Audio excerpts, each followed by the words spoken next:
You may be seated. On behalf of Tony and the family, thank you so much for coming and celebrating Craig's life. Man, I really enjoyed getting to know Craig and spending some time with him. And I got to visit him in Grand Island, and I got to meet a couple of his friends. And Carl was there, and Taz was there, and I just thought, I loved the brotherhood that was around Craig, and getting to meet Mark and some other guys that were a part of the club, and people that just genuinely cared. In our church, we have life groups. That's what we want the church to be. We don't think church is just rows listening to a preacher, thank God. And we think it's more, circles are actually better than rows. And it reminded me of the life groups that we want our church to be in, and just those small circles of people caring about one another. And no matter what you go through and how difficult things are, to be able to go through those things with other people that love you and care for you is extraordinary. And I got to witness that with Craig, and I just think, gosh, that's amazing. And today is probably the coolest day ever in the life of our church, with all of the bikes in the Commons area.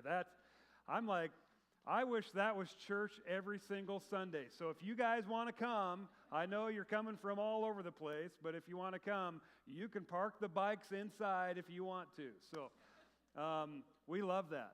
So anyway, we want to be able to celebrate Craig's life. And yes, we grieve for us, but we are not grieving for him, because he is pain-free, and he is more alive today than he has ever been. And so we want to celebrate that and celebrate his life. And a part of that is going to be shared by Mark. So Mark, I'm going to invite you to come up and share some thoughts.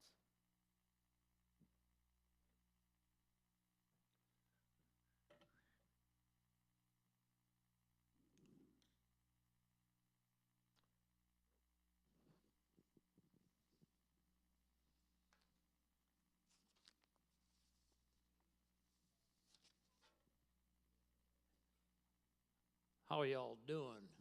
My name is Mark, and I'm an alcoholic. Eric, wherever you went.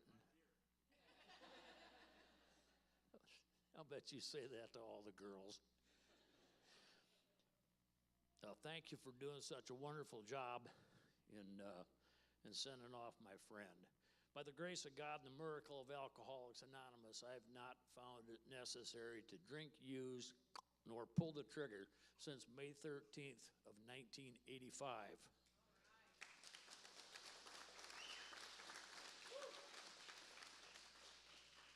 That was only accomplished by attending meetings regularly, working with a sponsor, reading the blue book, and working the steps with a sponsor, in order, all of them, over and over and over again, one day at a time for a long time. My relationship with Craig begins in a little town up in the Sand Hills called Mullen. Is anybody familiar with Mullen, Nebraska? It's a wide spot in the road. I was asked to, the lights are pretty bright. Oh yeah, so much cooler already.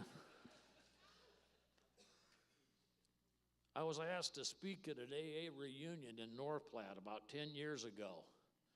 And they told me that they would have a personal assistant for me. And they know that I'm motorcycle Mark in the AA world, and they know that I've got a nasty reputation for riding ratty old motorcycles to AA speaking engagements. So they figured they'd get a ratty little biker to be my personal assistant for the weekend. And they sent Bear Owen up to meet me.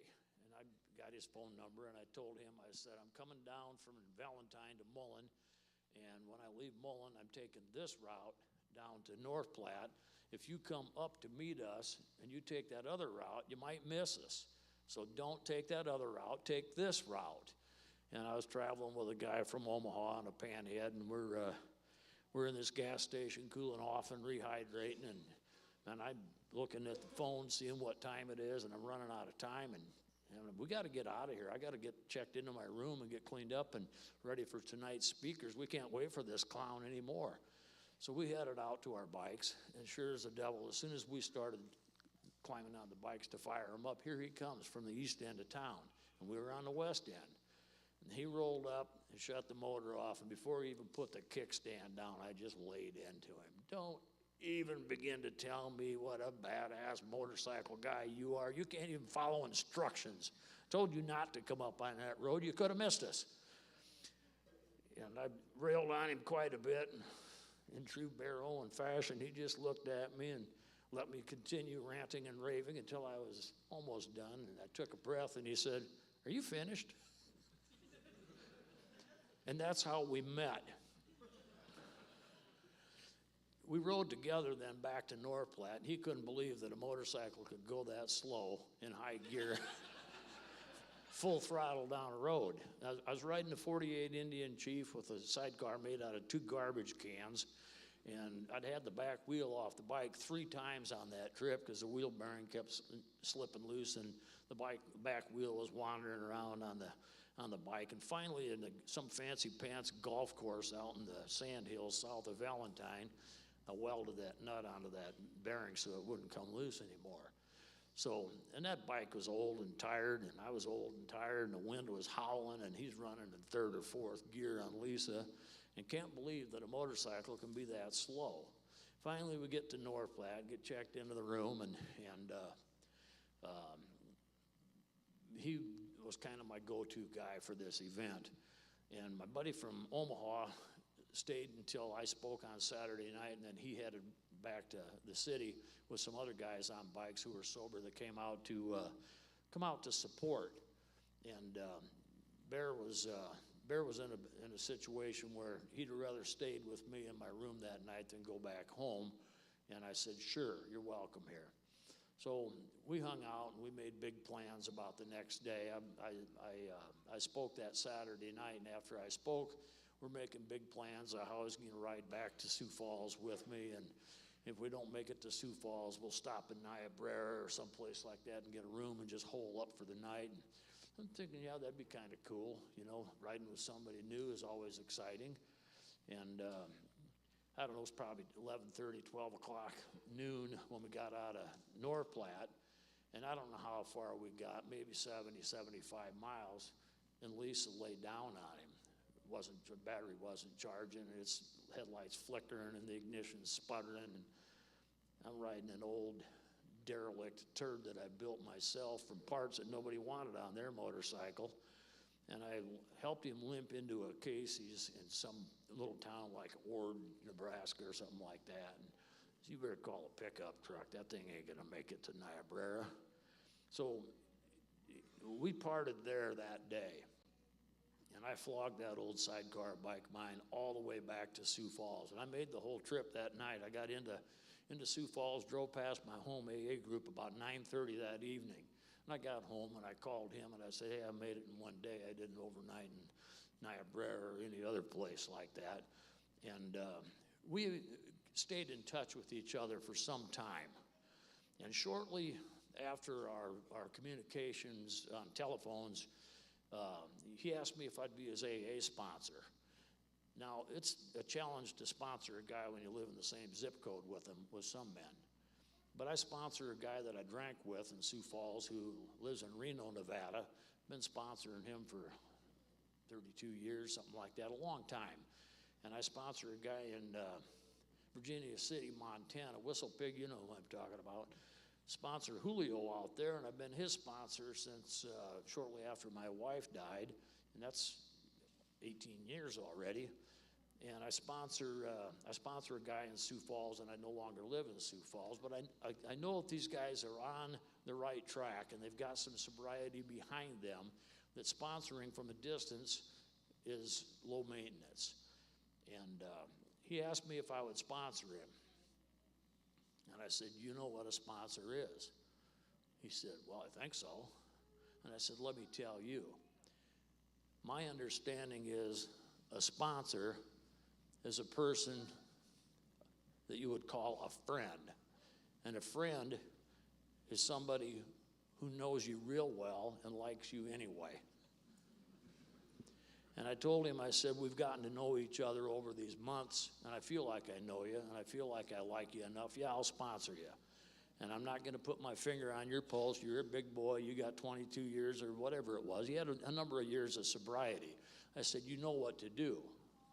Trust God, clean house, help others, do service work, go to meetings, read the books, sponsor other men. You know what to do, but I want you to get a hold of me at least once every week. And for the last 7 or 8 years, every Monday, Bear Owen, howdy Shark, 2-word text. Sometimes I'd text him back, howdy Bear, and sometimes that's all it would be. And sometimes it would be phone conversations that would go on for hours. In the first few years of sponsoring Bear Owen, I had face-to-face contact with him for that first weekend in North Platte. And then he came to Fremont, Nebraska. I was at a national antique motorcycle meet there, and he was someplace in Lincoln, I think, and he came over to Fremont on a side trip just to have FaceTime with Shark. So that was 2 times, and it was years. The first handful of years, we'd only seen each other face to face 3 or 4 times, but them phones and little things in our pockets. By the way, I hope I turned mine off. You hear a chicken crowing, that's my phone. I better turn it down, there we go. So, I agreed to be his sponsor. We didn't see each other very often, and he was telling me about his job and how he got inhaled some nasty stuff at work and wasn't getting over it. He was getting more and more sick. And again, I hadn't seen him for a long, long time. And the time goes by, and he's showing signs of, some illness that isn't necessarily directly related to him huffing some bad fumes at work. And the next thing I know, Tony's scheduling me to spend 2 weeks with him, the second week and the 4th week, 2 weeks with him at the Hope Lodge in Omaha. And she wanted me there for the second week because she needed somebody there. And she wanted me there for the 4th week because she knew and I knew that his AA birthday was at the end of March, and she wanted me to give him a 28-year chip. Would that be right? So I came down to Omaha to the Hope Lodge, and I spent the better part of the first week with him. I arrived on March 11th of 2020, and if anybody remembers that date, that's the day they locked down everything, coast to coast. Everything got locked down for the coronavirus, or as I like to call it, the election infection. So Craig can stay in the Hope Lodge. He can get in my vehicle and go to Buffett twice on Monday and twice on Thursday, if I remember right. 2 trips twice a week. And other than that, he is not allowed to leave the building. I can come and go as a free man. But the only time I left, I think I left twice in that whole week to go get groceries because we did our own cooking and living on campus. That place was really cool, but they certainly weren't ready for a shark and a bear. They had no way of preparing themselves for that. And we terrorized each other. We terrorized the staff. We terrorized the other guests. And we just had a riot doing it. There was nothing mean-spirited about any of it. But we were very, very, very entertaining to each other as well as to everybody else in the building. And people were just kind of sitting around us, dripping with anticipation, wondering what kind of a rabbit we were going to pull out of the hat next. And we didn't know what it was going to be, but we knew it was going to be something. And there was never a dull moment in that week. And it came and went, in the blink of an eye.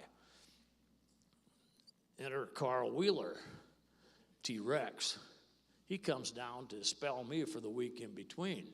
And coronavirus is pretty scary at that time. I actually wore a mask. It was so scary that I wore a mask and rubber gloves when I went to the Hy-Vee store to get groceries. And I even took pictures of it, big old beard sticking. Oh, by the way, I did wear a tie today. Carl shows up, and I hung out with him for a couple hours, and I headed back to my hometown, and It was pretty sketchy. I could tell he was pretty, unsettled about being there. I got home, unpacked my bags. I don't know if it was that night or the next morning. Carl calls me, hey, what are you doing later today? And I said, you want me to come back to Omaha, Carl? Would you? I said, hell yes, I would. So I went back to Omaha, spelled Carl so he could go home and be with his family during that time. And they ended up kicking us out of Hope Lodge 3 or 4 days later. So I gave him his 28-year chip. It was actually one of my old 28-year chips, and I gave it to him right before we parted.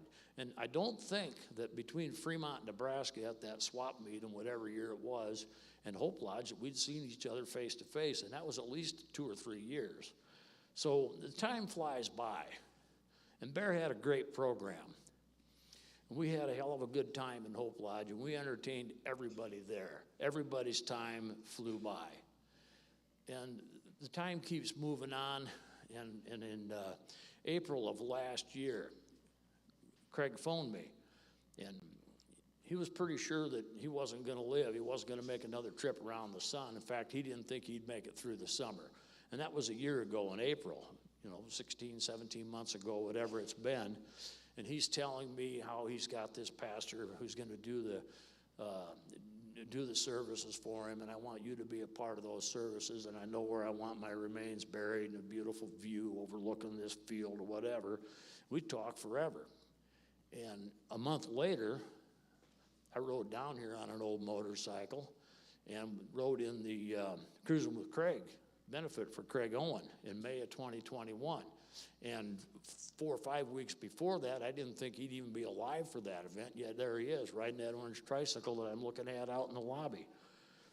And his riding skills left quite a bit to be desired on that particular machine. I'm being kind when I say that. Taz wanted me to ride in some spot that he wanted me to ride in that ride, and I told Taz which end of the hog ate the cabbage. I said, no, I'm going to ride in the back of this pack. I want to see the wreck. I don't want to be the wreck. And I had an excellent time at that event. Got to meet a lot of the Sober Rider brothers, got to meet a lot of the people in this room. Unfortunately, even with these nasty sunglasses on, I can't see everybody's face. But I had an incredible time at that Cruising for Craig ride down here. And that was in May of last year. And fast forward to this year, and I can't tell you which month it was, but earlier this year, Craig's back in Buffett, and he's not doing well. And I want to say it might have been April or May. And sweet Cheryl and I came down to Buffett Cancer Center to be with Craig and Tony. And I don't do real well in urban sprawl. Chicago makes me want to pull my fingernails out.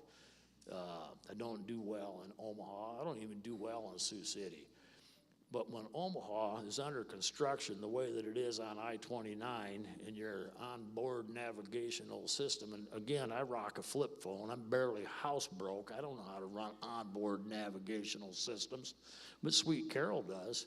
And she's trying to follow these instructions to get to Buffett. And the good news was it wasn't a bad part of town, but the bad news was we were off the interstate and lost. And one of my greatest fears is being lost in urban sprawl. But we hobbled around and ended up finding Buffett and had a very, very long and fulfilling day with Craig and Tony. And Tony was glad to have fresh faces there. And I was privileged to a lot of conversations with the medical team who was serving Craig. And in fact, so privileged that I had to call Tony a couple of times. Get off the cigarette bench out there. Get your butt back up here. This is stuff you need to hear, not stuff I need to hear. But Carol and I went to Buffett, and it was really good for me to see Bear there. It was tough to see him in the shape he was in, but it was good, too. And it didn't look real promising for him. And I'm thinking probably 5 or 6 weeks later, Bear isn't in Buffett anymore. And I didn't think that he was going to leave Buffett in anything other than a gurney with a sheet pulled over his face. But he's at St. Francis in Grand Island. And Carol and I made that trip to Grand Island to see Tony and Maggie and Craig. And that was, I don't know, I'm thinking that was later in May or early in June. It was 5 or 6 weeks after we were in Omaha. But again, an incredible visit. And Craig's attitude was outstanding. He knew that things didn't look real good, but his faith was not flapped one bit. I remember sitting in the room alone with him reading out of the blue book, Alcoholics Anonymous. And I remember reading the chapter called Two Wives. And I've been in that book for years and years and years, and I barely got past the first 110, 120 pages.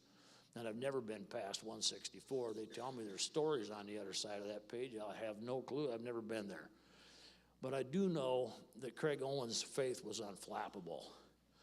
And I do know that in Omaha this year, as well as in Grand Island this year, he was facing the inevitable. But I knew that he faced it with courage and bravery. And I promised him, as I'm ramping up to do this giant antique motorcycle swap meet in Davenport, Iowa, that I do every year over Labor Day weekend. I've quit good jobs to go to that swap meet. And I told Bear when I get home from that swap meet, I'm not even unloading the parts out of the trailer. I'm going to rest up for a day or two, and I'm hitting the road, and I'm coming to see you. And I did. I got home on Sunday night of Labor Day weekend, unloaded the pickup on Labor Day itself, and kind of helped Carol around the house a little bit on Tuesday. And then Wednesday morning, I left on a 48-year-old motorcycle to come to Gothenburg, Nebraska. And I rolled in just as the hospice nurse was coming down the ramp from the front porch. I was rolling into the driveway. I got off the bike and I introduced myself to her and exchanged those pleasantries. And then I hobbled up the ramp, and there's Bear Owen sitting in a recliner in the living room looking like, what took you so long? You know, he was about as patient as a vulture. And I sat down in a chair there, and that was just 3 weeks ago. And I sat in that chair right inside the front door Wednesday evening. And, I mean, we visited until wee hours of the morning. He never got off the recliner, and I very rarely got off the chair I was on. And we talked about a lot of stuff that night. And the next day, I got up in the morning, I walked down the ramp out to the sidewalk, and I walked, I don't know, south, I'll say, on the sidewalk for about 50 feet, and I turned around and walked north about 60 feet, and then back east to where my bike was, and looked the bike over a little bit, nothing leaking out of it, looks like it should make the trip home. And that was 8 o'clock in the morning. And I went back in the house, and I never left again till about 10 o'clock Friday morning, when I had my bags packed and ready to throw on the bike. But I spent that entire day with Craig Owen, and I stayed up way too late that night with Craig Owen. And we exchanged a lot of ideas, a lot of thoughts, and a lot of sentiment with each other. And Craig knew then, because the writing was on the wall, hospice comes in, you're going to be going out feet first. And he knew that. And I have some notes here that are based on a private conversation that I had with Craig Owen on the 8th day of September of this year, which was 22 days ago, I think. He gave me orders. These were the instructions that he gave me to deliver to you all from this podium here today. He didn't know when this today would be. As a matter of fact, when I left Friday of that week, 3 weeks ago today, he said, I'm going to die on Wednesday. And I said, really, which Wednesday? Oh, the one coming up. And I said, why Wednesday? He said, well, I don't know, it just seems like a good day to die. And I'm not making this stuff up. I mean, I got a pretty good imagination, but I get by so good telling the truth that I don't have to BS anybody. I can tell the truth and have way more fun than if I tried to concoct this stuff. I don't make it up. I'm going to die on Wednesday. How profound, I thought. But he gave me 4 distinct messages that he wanted me to convey to the people in this room today. Message number 1, and I had to underline this twice and double exclamation point it, and it's in all capital letters. No whining. I don't want anybody in this room whining about me dying. Y'all know I was going to die. I knew I was going to die. You want to weep a little bit, that's fine. I'd expect that. By the way, I'll probably be weeping before I'm done. But no whining. So Bear Owen says, no whining. I catch anybody whining, I'm going to have Whistle Pig stomp your guts out. Right, Whistle Pig? So no whining. Rule number 1. He went on to say in rule number 1, and this is Craig speaking, I implore of you, please celebrate my life here on earth. You know, the guy had an incredible attitude. If you didn't know him, he was about 3'17". He wasn't real big, but he had a heart as big as the outdoors and seminal vesicles like church bells. I don't know how he walked with those things, but he did. I swear he carried a wheelbarrow in front of him his whole life, but the guy was an incredibly big soul, huge stature, huge heart. I believe that if he liked you, there wasn't much he wouldn't do for you. But I also believe that if he didn't like you, there probably wasn't much he wouldn't do to you. Message number 2. And this is Bear speaking again. I am most grateful for each and every moment that I was able to spend with each and every one of you. Bear Owen wanted me to say that on his behalf. I am most grateful for each and every moment that I was able to spend with each and every one of you. Big, selfless. Message number 3. Oh, and I got a side note on message number 3. I rewrote these notes at home a few days ago, and I was sitting in my living room with Pandora rocking on the TV, and I had a David Allen Coe channel. I can't imagine anybody in here being familiar with the mysterious Rhinestone Cowboy or the Tennessee Hat Band. Nothing? What a tough room. So I'm listening to my David Allen Coe channel on Pandora, and a song came on by the Highwaymen. That's Chris Christopherson, Waylon Jennings, Willie Nelson, and the King Johnny Cash together. And the song was called Live Forever. That song came on when I was trying to rewrite message number 3, and I rather lost it. I don't sing well, but the song says something about, I'm going to live forever, I'm going to live forever, I'm going to live forever. You're going to miss me when I'm gone. And I'm rewriting this note, and there's teardrops all over the paper. Message number 3 from Bear Owen to you. We are allowed to roam the earth in our human form for only a brief period of time. As we walk and roam, we grow. And we grow because of our roaming. And as we go along our way, we are allowed to live life. These are Bear Owen's words. That was rule number 3, or message number 3. I keep wanting to call them rules. The rules are on the next page. You're really going to like them. Message number 3, we are allowed to live life as we grow and roam along on our life here as humans. Message number 4, and this is Bear's words. Again, I am very grateful for being blessed to live the life that I have lived. That life which afforded me the opportunities to make changes along the way.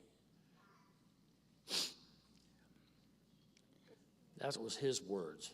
My words behind that are, well, boy, howdy, did he make some changes. If you're alcoholic and you're in recovery and you're working the 12 steps of recovery, there's a step in there somewhere along the line, I don't know, 9, I think, said make direct amends to such people, except when to do so would be harmful to them or others. And that's what change is.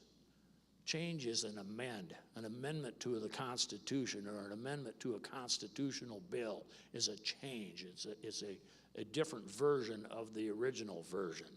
And Bear Owen, thank God I didn't know him in the original version. much as he and I got along together in the amended version, we'd probably both still be in a prison cell somewhere together, flipping poop on each other for sure.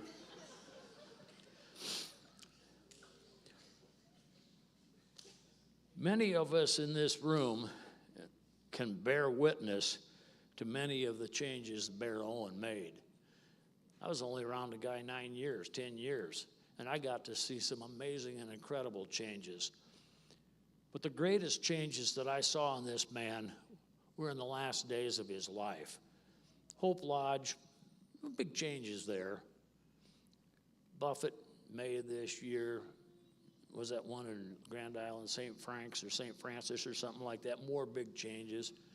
But that Wednesday evening, all day Friday, or all day Thursday and the Friday morning that I spent with him 3 weeks ago, I saw changes in him, and I got to say things to him, and I got to hear him say things to me about how much faith we have and how much love we have for each other. You open that briefcase for me and see if there's a little black book in there. I seem to have forgot it. Don't drop that gun.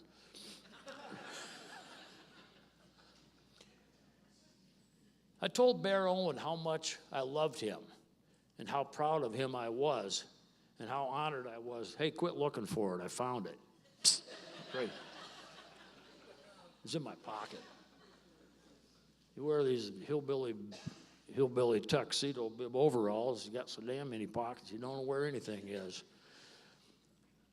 But I got to tell Bear how honored and privileged I felt for having known him and for having been his trusted friend, a man who knew him fairly well and liked him anyway, a man who he could share anything with, and a man who I could share anything with. And I told him that I loved him, and I told him that I would miss him.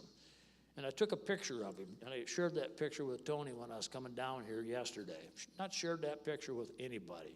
But the look in that man's face, especially in his eyes, was so incredible. He knew that he was in the last 8, 9 days of his life. He didn't know if he'd see the sun come up again, but the look in his face said, I'm here, I'm ready, get used to it. And it was just beautiful. And I remember before I left on Friday morning 3 weeks ago, I kissed him on the forehead. And I said, no tongue, but I'm coming in for a kiss. And I pinned him down just in case he got fresh. But I kissed him on the forehead and told him how much I was going to miss him.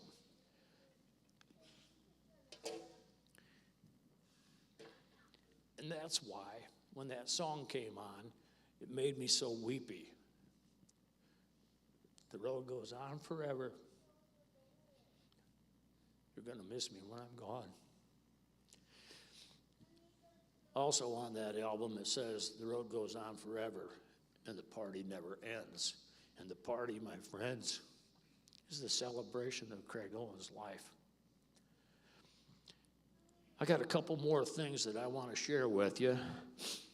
They're on the last page, and these are the orders from Bear Owen to Mark. But before I share them, there's a few people, thank you, running faster than I can eat it. There's a few people on the floor who have been asked to speak and say a few things about Bear. Whistle Pig, would you stand, please? Eric asked me to ask you to keep this short, but I don't think you know anything about short. Do your best, and when you're done, give it back to me, please. Okay. I didn't know before today that this was going to happen, so good thing I was thinking about Bear a lot on the way up here, huh? 4-hour ride on the way here. For me, probably a lot of people in here too, music helps me think and feel things, you know, that it helps me get through things that I don't know really how to process. And I posted, when I found out about Bear passing, I posted a song on social media by Toby Keith where he talks about a friend of his that passed away. And one of the lyrics in that song is that you showed me how I'm supposed to live, and then you showed me how to die. And man, that's just the perfect description of Bear. I don't know how I could say anything better than Shark here did, but Bear really did really did know how to do it. He did all things that encourage. He was always courageous. He wasn't afraid to face anything. And he also did all things with love. And that's the message or the rule that he gave me. My last conversation with him was to do all things with love. And it's going to be a challenge to put that to work, but I'm going to have to. When I first met Bear, actually I was living in North Platte and going to the 4th Street group, and before I met Bear, I met Tony, and she says, I got a friend you got to meet. So I'd show up to these meetings on my motorcycle, and she says, I got a guy you got to meet. Well, we got to be, I wouldn't say close friends, but we got to know each other pretty good, and then I moved on to another town for work. Fast forward a couple of years, next thing you know, I'm a member of Sober Riders, and I moved back to Nebraska, and I was fortunate enough to be allowed to bring the Sober Rider patch with me to Nebraska, and I knew exactly who the first person I was going to call in Nebraska and ask if they'd be a member of this club with me, and it was Bear Owen. And he did it. And he told me that he had been approached by several other clubs over the years to be a member of those clubs, and that he knew who the Sober Riders were through researching online, and that he thought they were only in Utah, and that he would just have to live his days out not being with a patch, because that would be the only patch he'd ever be interested in wearing, before he ever knew anybody that had a Sober Riders patch on. And God put us together. You know, and I could go on and on a long time talking about Bear, and you guys never get tired of listening to it, I promise you. But on my way here today, I heard a song that I don't know that I have ever heard before. Certainly I've never paid attention to, and I don't even know what the song's about. But the song, in the song, they repeatedly said the words, Wild Angels. And by God, that's Bear Owen. I'm going to have a wild angel watching over me.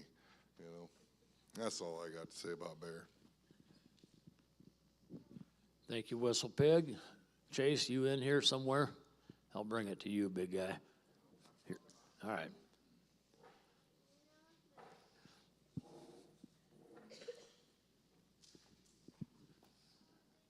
Ladies and gentlemen, Chase.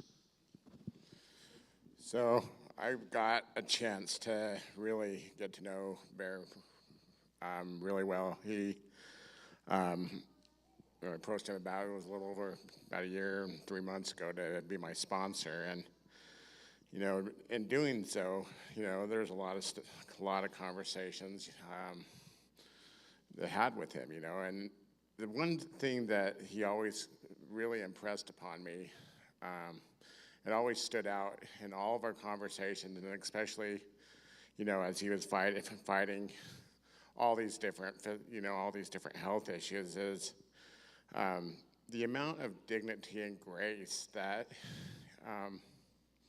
that he faced all that shit. He didn't ever, because if he gave us a rule not to whine, he certainly followed that rule himself, like to the letter. He didn't whine about being sick. He whined about maybe being in the hospital and not being able to be home, but he never once complained about being sick. He never once complained about his situation. You know, and that, as we worked through the steps, and I guess I took a page off of his book with Mark to, you know, to have him be kind of a long-distance sponsor to me.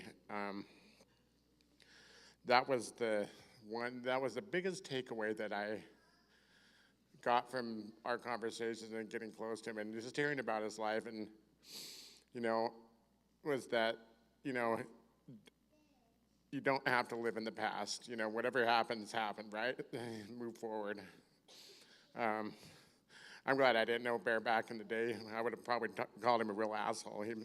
He said he was a real asshole. He said it repeatedly. So I'm glad I knew him really well over this last couple of years. You know, I believe that I probably got to see the best version of him that there ever was. But dignity and grace, living life on life's terms, you know, and that's something that as alcoholics and addicts, we really struggle to do, right? We don't live life on life's terms, and that's our biggest problem. And he taught me, he really, you know, as a sponsor, as a brother and as a friend. He really taught me that. And that was the one thing that the legacy that he left was to live life on life's terms with dignity and grace. And, that's how he lived. That's how, and that's how he died. He died with dignity and grace. And I'm just really, really grateful that I got to have that kind of a relationship with him. And, in my adventures and my job coming through back and forth on I-80, driving truck, I got to stop and see him. There was a period of time over this last year I probably saw him more than I saw brothers in my own chapter, right? So, I really got to know him well, and he would slap the shit out of me for saying that the only regret that I have is that I didn't get to know him longer, but that's the truth. I wish I'd got to know him longer, but I'm glad I got to, like I said before, I got to see the very fucking best version of that man, and I'm very thankful for that, and that's all I've got.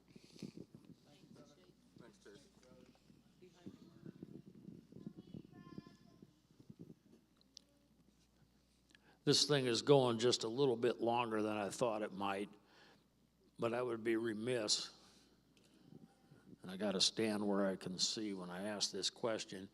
Is there anybody else in this room that's filled with the overwhelming urge to say a few short words about my short friend, Bear Owen? Okay, here it comes. Jerry first. Make it short, make it clean. Don't make me come down there. I got a gun. Jerry, I am too an alcoholic.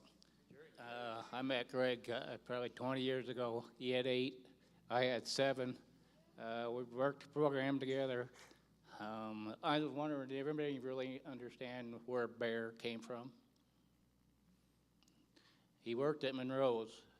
He was moving in an oil tanker into the building. And when he was doing that, there was a wasp nest built in the ground. So when he went to go move that, the wasp nest attacked him and stung the heck out of him, almost put him in the hospital. One of the employees there says, "What are you trying to do, find some honey?" Which relates to Winnie the Pooh. So back then, he wanted to be called Winnie the Pooh. Not Winnie the Pooh, Pooh Bear. So for many years, he was called Pooh Bear until Lisa showed up. Then he became a bear. Thank you, Jerry. You, sir? First name? Patrick Lang. They call me Patty Wagon. All right, Patty Wagon, ladies and gentlemen.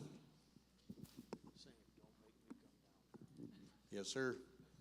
I met Bear back in '99. I was working at Tenneco. I was in a motorcycle accident in 2010. My wife and I were a little tired coming home. She was killed. I called Bear after I come out of my coma. I said, "Bear, I have a problem dealing with my alcohol. I need help." I said, "Prayer, God, take my desire to drink away, and if I ever take it back, put something in front of me that I can't." They kicked me out of Madonna Rehabilitation September 11th, 2010. The very, very last thing they told me, "Patty, I don't know how much you drank, and frankly, I don't care, but you need to know, one drink will kill you." So I got a hold of Bear. He was my sponsor. Went to meetings, rode together. I love that man. Miss Tony, you need anything? 12 miles down the road. Thank you, Patty. Last call. Make it quick, make it clean, and don't make me come down there. Identify yourself. I'm Rhonda. I was Nicholson, but I'm Engelman now. I've had the pleasure of knowing Craig since I was like a year old. He lived with my family and I in Garden City, Kansas for a little while, and then he lived in Farnham with us for quite a bit longer. My grandma Ellen Aller was his first sponsor, and I used to go to AA meetings with my grandma when I was little all the time because you wonderful people like to spoil me with sweets when I was a little girl. And Craig was my uncle. He became my uncle, and it's weird calling him Craig. I don't call him Craig. He was my uncle. I didn't even call him Bear. I called him Uncle. And I was his princess, but I gladly handed over my crown to Maggie and Jalissa. I'm the OG princess, but it's okay. I got to see my uncle, about a week before he passed away. I have 4 girls I chase around all the time, so life got a little bit busy on me, and we were texting and calling, and I was constantly checking on him, but I know he was so proud of all of you guys. He was so proud of each one of you guys that he helped. He even helped my ex-husband, who is here and has done wonderful, and he tried helping that relationship with my ex-husband and his kids, and he did. And I am forever grateful for that man, because every part of my life he was there for. Even when I was being stupid, when I ran away from God, he was one of the reasons I came back. He said, "You're being stupid, put your faith first." Very bluntly. He was just there. He was there every time I needed him, every time I called. He was my family here. He was my uncle by choice, not by blood, and I loved him, and I miss him, but like he said, celebrate his life, guys. Do you know how happy he is right now? He is riding the best Harley in the entire world and laughing at all of us crying our eyes out right now. So, live life exactly the way he told you, because that's the best thing he ever taught me, was to do everything with love. So, yeah. I'm not going to ask for any more. My feet hurt. After Craig gave me all of his messages he wanted me to deliver to you, he gave me some orders. And I know the sponsor-sponsee thing can get a little bit fuzzy and a little bit distorted. But in this case, the grasshopper was telling the master where the bears defecate in the woods.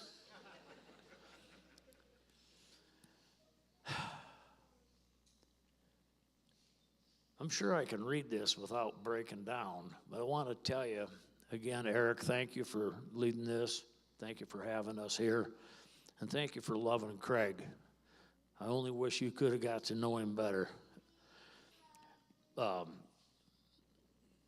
was talking with Deborah earlier today about being an ordained minister and about doing celebration of life ceremonies for people who aren't necessarily affiliated with any church.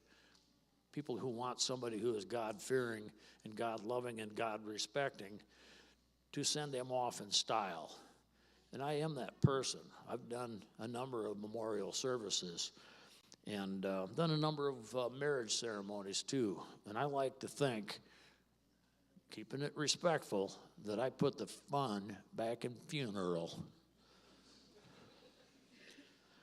So also, that last day that I saw Craig Owen, he said, "I'm going to give you 5 orders, Master.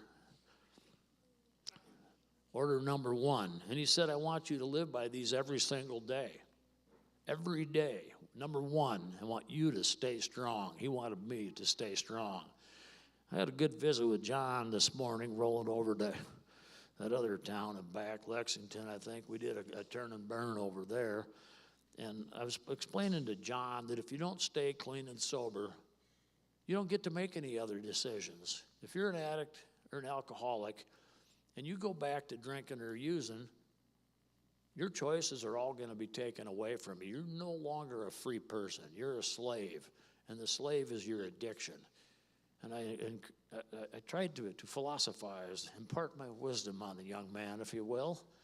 And I told him about my sponsee, Julio, in Virginia City, Montana. I said, "Julio, what's your drug of choice?" And Julio always says, "More. Whatever you have, I want more of it." So Bear wanted me to stay strong. And I want you to remember this, he said, every day you stay strong. Every day you stay connected to God. I've tried to live by those. I try to be strong in all things that I do, and I try to stay connected to God. Get up in the morning, sweet Carol and I sit down and have breakfast. We hold hands, and we read a page out of the companion book to Alcoholics Anonymous before there were any other companion books to Alcoholics Anonymous. This one here I endearingly refer to as the Hazelden horoscope. Yeah, there's a couple of people in here have been around a minute. Sweet Carol and I have breakfast every morning, and we hold hands, and I read a page out of that book. And when we get together for lunch, we hold hands and we pray before we eat. And I get my fingers smacked if I get caught snacking on something before we say that prayer. And every evening before we eat, we hold hands and we pray out loud. And the prayer is spontaneous, and it's different every time. So I have tried to stay connected with God. Now, I was connected with God before Bear told me that I had to stay connected to God. So not to disrespect my friends' wishes, it's my intention to continue to grow spiritually by staying connected to God. Order number 3, ask God to make me a better man today than I was yesterday. I mean, when you're this good, how much better can you really get? And humility is not my strong suit. But he wanted me to ask God to make me better than I was yesterday, and that's a big order. But I try to live by that too, with great humility. I ask God every day to show me what it is that he wants me to do. And additionally, I ask him to bless me with the strength that I know I'm going to need to do my part in whatever God's will is. Rule number 4, keep your nose in the big book. Well, the big book comes in a lot of forms. Some people have got it on their phones. My phone ain't that kind of phone. But I carry a big book in my hip pocket, and I had one with me 3 weeks ago when I was here, and I gave it to Eric. It's just good reading. Good instruction manual for life. So I'm instructed to keep my nose in the big book. And the last order that Bear gave me was to ask God to show me 3 things for which I can be grateful every day. And I don't have to look very far to be very, very, very grateful. I fell off a roof 20 years ago, and I couldn't walk. I was in a wheelchair for a while. I was on crutches for a while and a walker. And then I got down to where I could walk with a cane. And I couldn't ambulate without some kind of mechanical assistance for 15 years. And the last couple of surgeries that I've had got me weaned off the stick.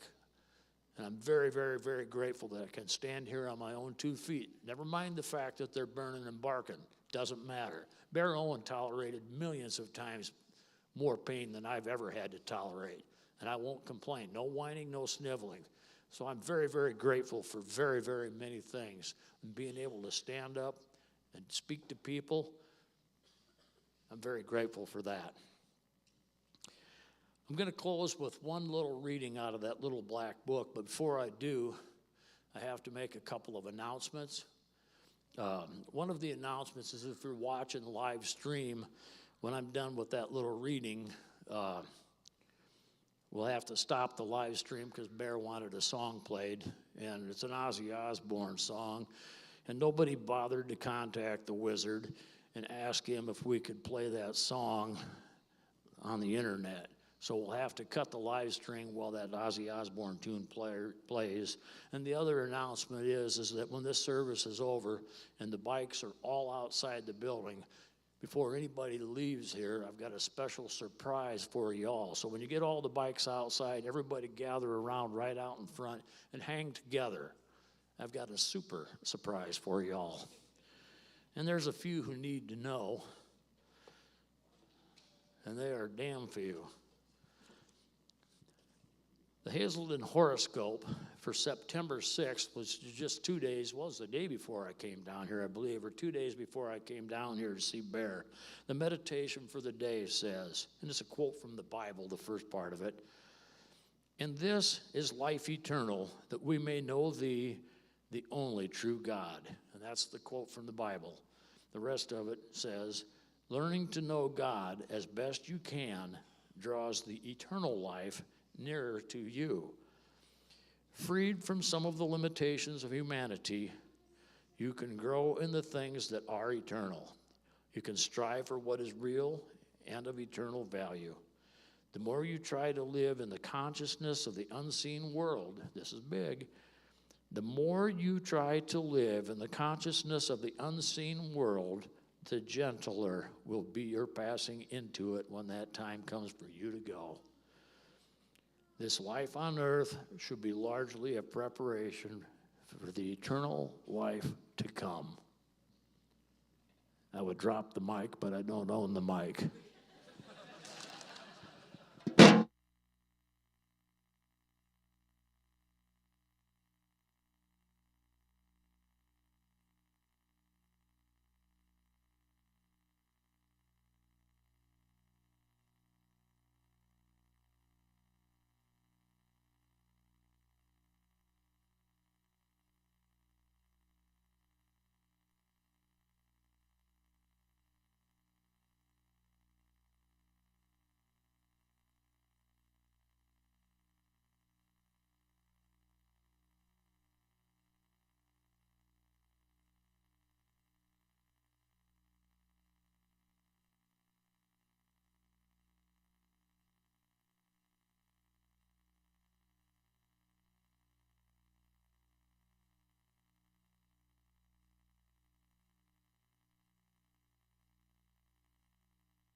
to share with you how you can be sure that you will see him on the other side. So, I know we've been at this for a bit, so I'm going to give you the short version. You good for the short version? All right, here we go. If you're wondering, you're angry at God. Like, why does someone have to die of leukemia? Why does that have to happen? Where does that come from? And sometimes we blame God. It's like, God, if you were a good God, you wouldn't allow that to happen. And we don't understand why it happens or what's going on. And what's kind of interesting is in the scriptures, Paul actually explains where it comes from and where our anger, if we're actually going to be angry, and maybe we should be, where it should be directed at. He says in chapter 5 of Romans, verse 12, he says, when Adam sinned, sin entered the world. And maybe you're like, oh, yeah, Eric, you're going to, Adam and Eve. Oh, you're going to go back to Adam and Eve. So here's the thing. I follow a guy who predicted his own death, burial, and resurrection and pulled it off. His name's Jesus. And he seemed to think there was an actual Adam and Eve. So I just go with the guy who rose from the dead. When Adam sinned, sin entered the world. And Adam's sin brought death. So death spread to everyone, for everyone sinned. If you want to be angry at something, you should be angry at sin. I guess you could be angry at Adam. You'll have to take that up with him on the other side. But we live under this umbrella of sin, all of us. That's why life doesn't cooperate. It's why, hurricanes happen, and one minute nature is beautiful, and the next minute it wants to kill us. It's why we have health issues. It's why relationships end. It's why friendships end. It's why marriages end. It's why life ends. Because sin wrecks everything. It breaks everything. It kills everything. And we were born under it, but then we've all participated in it. And you might be like, oh, Eric, don't be telling me I'm a sinner. Okay, because the only other option is you're a mistaker. Now, come on. Now, a mistaker is, I didn't know. A sinner is, well, I knew. I just did it anyway. Right? And God just says, hey, sin's just, I intentionally or unintentionally hurt someone else, and I knew it, but I did it anyway.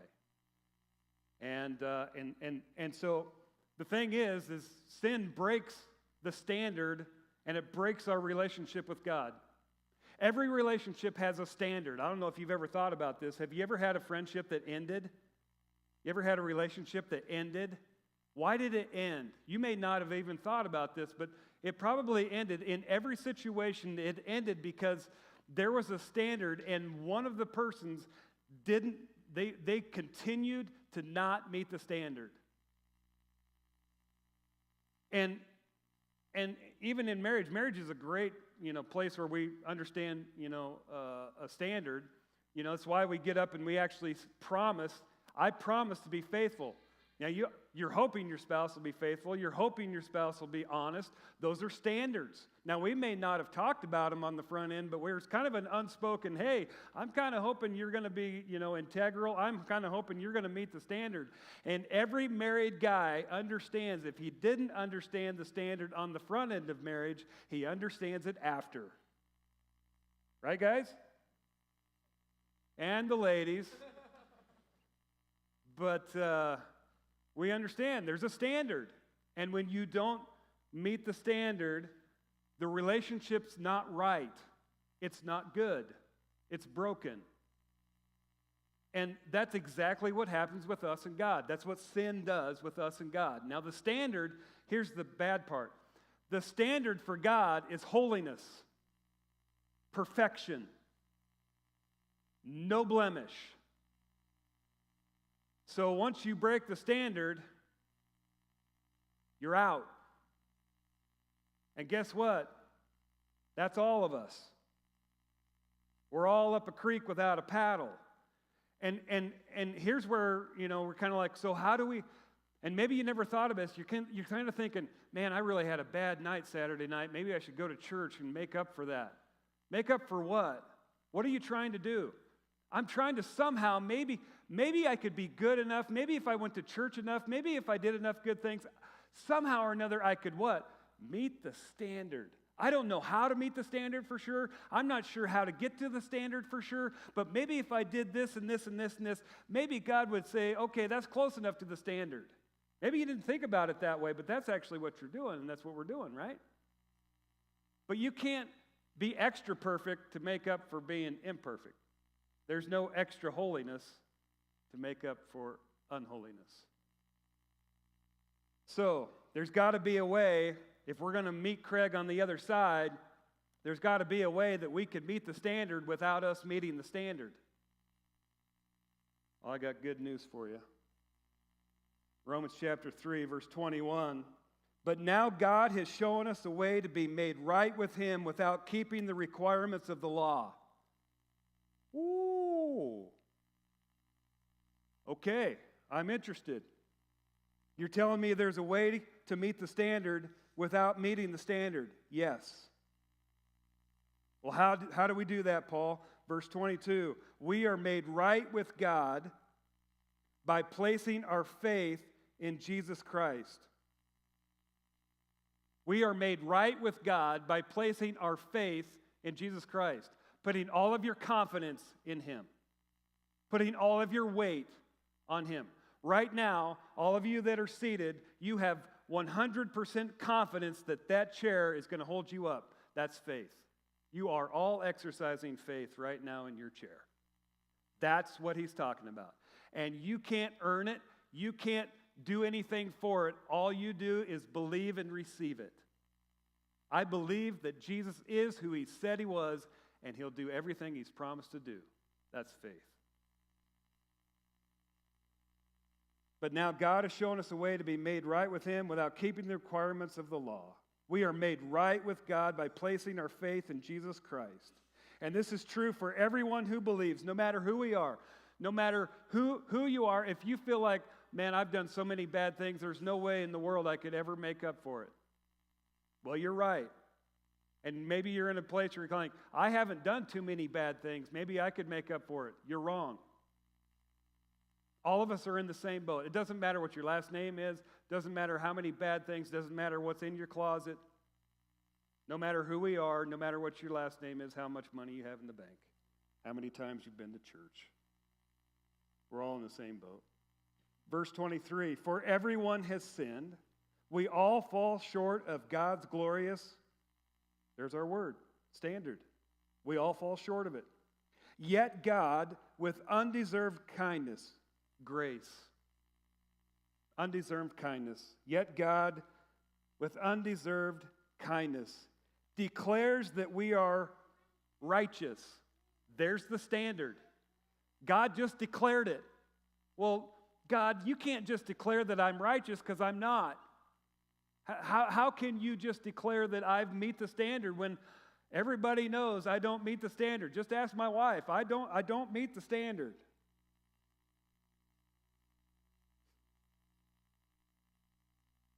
Yet God, with undeserved kindness, declares that we are righteous. How did He do it? He did this through Christ Jesus when He freed us from the penalty for our sins. Well, how did He do that? For God presented Jesus as the sacrifice for sin. So instead of us paying for our sin, Jesus paid it for us.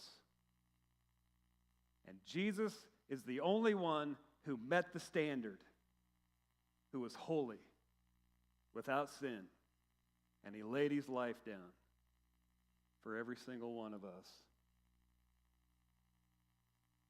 For God presented Jesus as the sacrifice for sin. People are made right with God when they believe that Jesus sacrificed His life, shedding His blood. You want to have peace with God? You want to see Craig on the other side? Jesus is the stairway to heaven. But it's not even that, because the stairway kind of involves our involvement of actually climbing, and we can't work our way there. It has nothing to do with us. But Jesus is the way, the truth, and the life. And if you place your faith in him, then you will see Craig on the other side. And that is what he wanted me to share with you. Would you pray with me? Heavenly Father, gosh, it's so simple. In fact, it's so simple it makes us think, nah, we gotta work,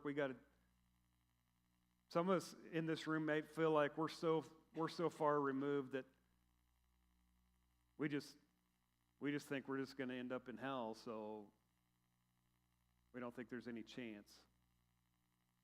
So God, I pray if there's someone here that they've never made peace with you, I pray that through Craig's life and through his testimony of him making peace with you, that maybe someone here today would be motivated to do the same. And you would begin to see the life change in them. So God, I pray for that. I thank you for Craig's life. We celebrate it. We thank you for it. We pray in Jesus' name. Amen.